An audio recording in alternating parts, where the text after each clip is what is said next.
الحمد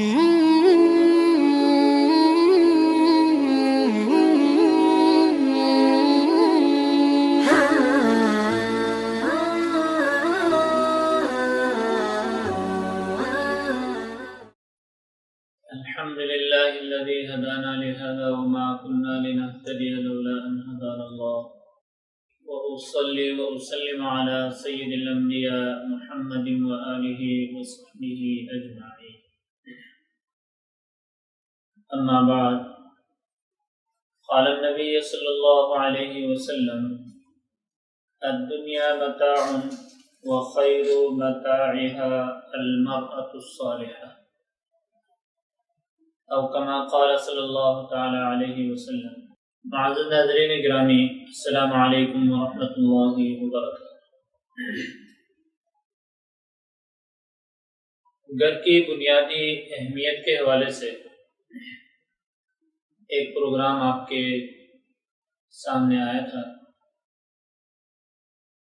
آج اس کا ایک اور رخ لے کے ہم آپ کی خدمت میں حاضر ہیں، اور وہ یہ ہے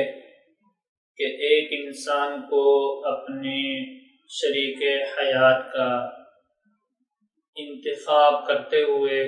کن باتوں کا خیال رکھنے چاہیے۔ اور یہ بات ہم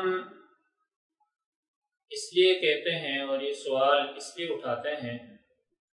کہ شادی کا یہ جو معاملہ ہوتا ہے، یہ ایک اتنا اہم معاملہ ہوتا ہے کہ یہ پورے زندگی پر اثر انداز ہوتا ہے، اور ہمارے معاشرے میں اس عمل کو ایک عام معمول کی چیز شمار کیا جاتا ہے کہ بچہ جوان ہو گئے تو کہیں سے رشتہ کر کے بس ان کا گھر بسا دیا، اور اس کے بنیاد میں کوئی ویژن نہیں ہوتا، کوئی مقصد نظروں کے سامنے نہیں ہوتا، اور چند ایک چیزیں دیکھی جاتی ہے اور اس پر اتنا بڑا فیصلہ کر دیا جاتا ہے، اور پھر آنے والے دنوں میں مسائل جنم لیتے ہیں، پریشانیاں اٹھتی ہیں فیملیوں میں۔ حالانکہ میرے معزز ناظرین گرامی، جب انسان اپنے شریک حیات کا انتخاب کرتا ہے تو یہ صرف ایک رشتے کا انتخاب نہیں ہوتا، بلکہ ایک مقدس ادارے کی بنیاد ڈال رہے ہوتے ہیں کہ جس مقدس ادارے سے بے شمار موتیوں نے پیدا ہونا ہوتا ہے، اور انہوں نے مستقبل میں جا کر معاشرے کا حصہ بننا ہوتا ہے۔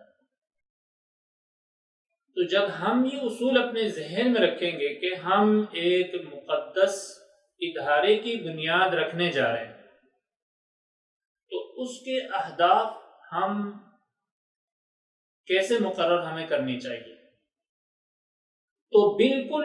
وہی اصول اپنے ذہن میں رشتہ طے کرتے ہوئے رکھنی چاہیے، اور سب سے بہترین شادی وہ ہوتی ہے کہ جب آپ رشتہ طے کرنے لگے، مرد ہو یا عورت ہو یا والدین ہو، تو اس میں بنیادی طور پر یہ اصول اپنے نظروں میں رکھنی چاہیے کہ جو رشتہ میں کرنے چلا ہوں یا چلی ہوں، جذبات اور افکار کے اعتبار سے ان لوگوں سے میری موافقت بھی ہے یا کہ نہیں۔ جس رشتے میں جذبات اور افکار کے اعتبار سے موافقت نہیں ہوتی ہے تو وہ رشتہ کبھی بھی کامیاب نہیں ہوتا ہے۔ معاشرے کی عام روش ہماری یہ چلی ہے کہ بغیر جذبات دیکھے ہوئے، بغیر موافقت دیکھے ہوئے، یعنی فکری موافقت اور مذہبی موافقت کے بغیر، جذبات کی موافقت کے بغیر رشتے طے کر لیتے ہیں۔ اب بعض لوگوں کی اس کے اندر ترجیح جو ہے وہ حسن ہوتا ہے. بعض لوگوں کی ترجیح مال ہوتی ہے، بعض لوگوں کی ترجیح خاندانی شہرت ہوتی ہے، اور اس کی بنیاد پر یہ رشتہ طے کر لیا جاتا ہے، اس مقدس ادارے کے بنیاد رکھ دی جاتی ہے. اور آگے جا کے پتہ چلتا ہے کہ جس چیز کی ترجیح کی بنیاد پر یہ رشتہ طے کیا گیا تھا وہ چیز ان میں ہے ہی نہیں، اور وہ چیز نافع نہیں ہے. یعنی اگر حسن کی بنیاد پر بہت سارے لوگوں کو آپ نے دیکھا ہوگا رشتہ طے ہوتا ہے، اور دل میں یہ چیز ہوتی ہے کہ یہ حسین لڑکی میرے گھر میں آئے گی تو میرا گھر جو ہے نا وہ جنت بن جائے گا، اور بیاہ کے آ بھی جاتی ہے، رشتہ طے ہو جاتا ہے، آ جاتا ہے، لیکن اس کی سیرت کا پتہ نہیں ہوتا. صورت کا تو ظاہری دیکھنے سے اندازہ لگا لیا،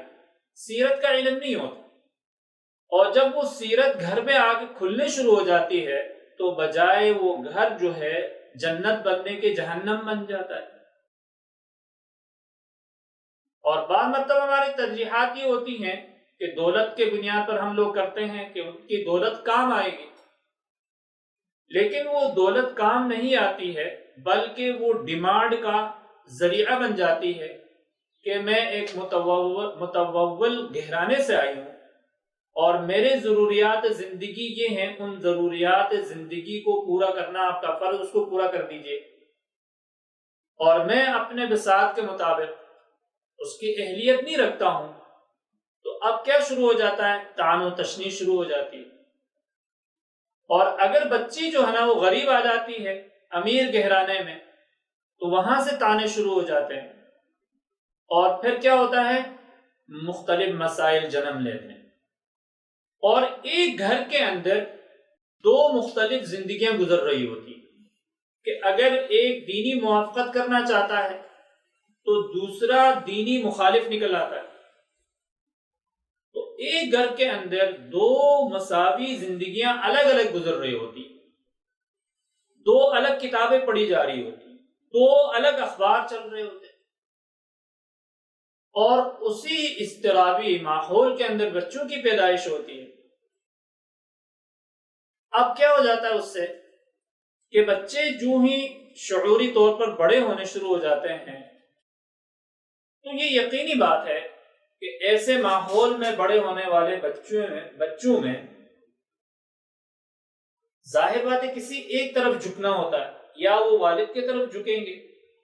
یا والدہ کی طرف جھکیں گے، اور یا بیچ میں معلق ہو کر جائیں گے.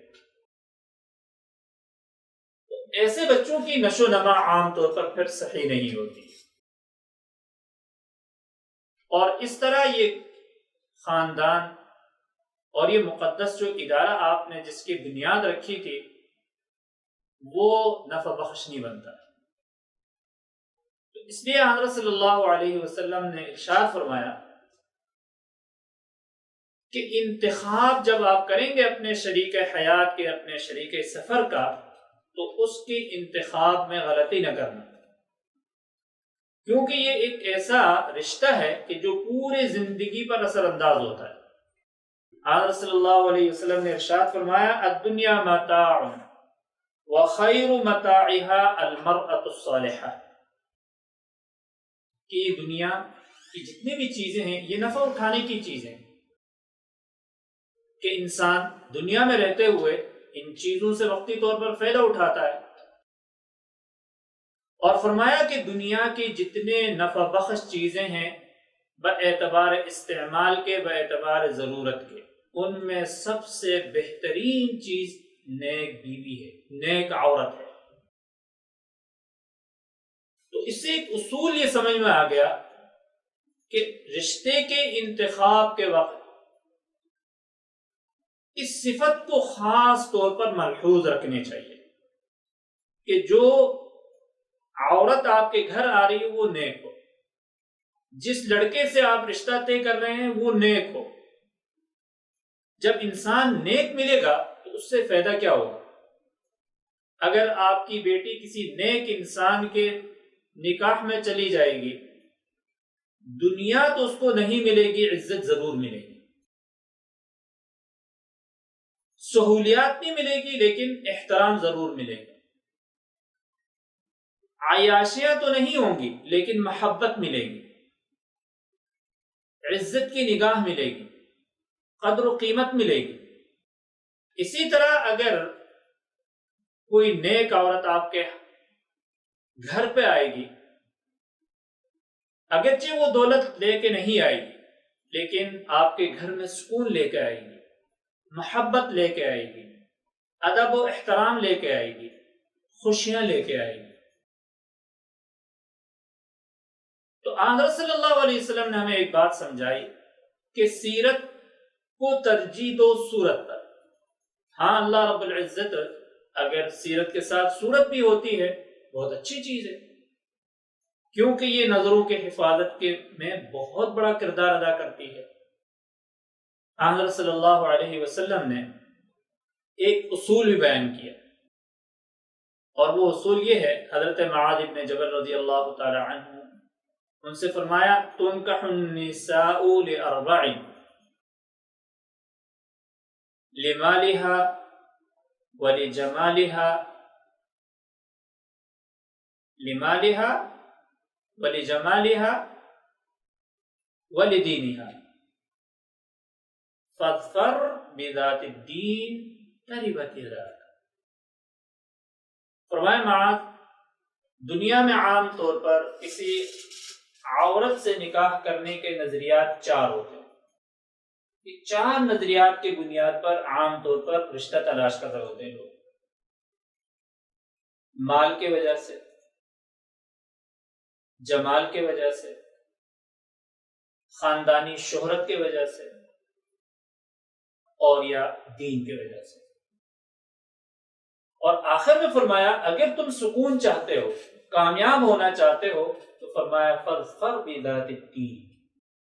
کہ دیندار عورت کا انتخاب کرو، سکون مل جائے گا۔ اور فرمایا کہ دین اور دنیا دونوں کی خوشیاں ملیں گی۔ اور ایک انسان کی سب سے بڑی خواہش کیا ہوتی ہے دنیا میں؟ لذت ہوتی ہے یا خوشی ہوتی ہے؟ خوشی ہوتی ہے، کیونکہ لذت ایک ایسی چیز ہے کہ جو تھوڑی دیر میں ختم ہو جاتی ہے، اور خوشی ایک ایسی چیز ہے کہ جو کبھی بھی ختم نہیں ہوتی، دیر پا ہوتی ہے۔ تو فرمایا کہ اپنے لیے خوشی تلاش کرو، سکون تلاش کرو، اطمینان تلاش کرو۔ اپنے بچوں کے لیے خوشی تلاش کرو، اطمینان تلاش کرو، سکون تلاش کرو۔ تو خوشی کو ترجیح دی جائے لذت کے اوپر، اور لذت کے اوپر خوشی کو ترجیح کیسے حاصل ہوگی؟ تو فرمایا فاظفر بذات الدین تربت یداک، کہ صالح رشتے کو ترجیح دو، صالح رشتے کو ترجیح دو، چاہے مرد کا ہو چاہے عورت کا ہو، کیونکہ یہ تمہارے ایک مقدس ادارہ بننے جا رہا ہے، اور ادارے کے لیے کامیاب اصولوں پر مبنی ویژن کا ہونا بہت ضروری ہوتا ہے۔ تو اس لیے جب بھی ہم اپنے بچوں کی نشو و نما اچھی چاہتے ہیں اور کامیاب چاہتے ہیں، تو ہمیں اس چیز کو اپنے ذہن میں رکھنا ہوگا کہ جب ہم رشتوں کا انتخاب کریں تو نفس جذبات کی بنیاد پر نہیں، بلکہ کیا ہے، ہم آہنگی، آپ کے فکری موافقت پائی جاتی ہو، اور آپ کو اپنے مستقبل کے جو ہونہار آنے والے ہیں ان کی زندگیوں کا کیا ہو، فکر ہو، تب جا کے آپ کا خاندان ایک خوشحال گہرانہ بنے گا اور امت کے لیے نافع بنے گا۔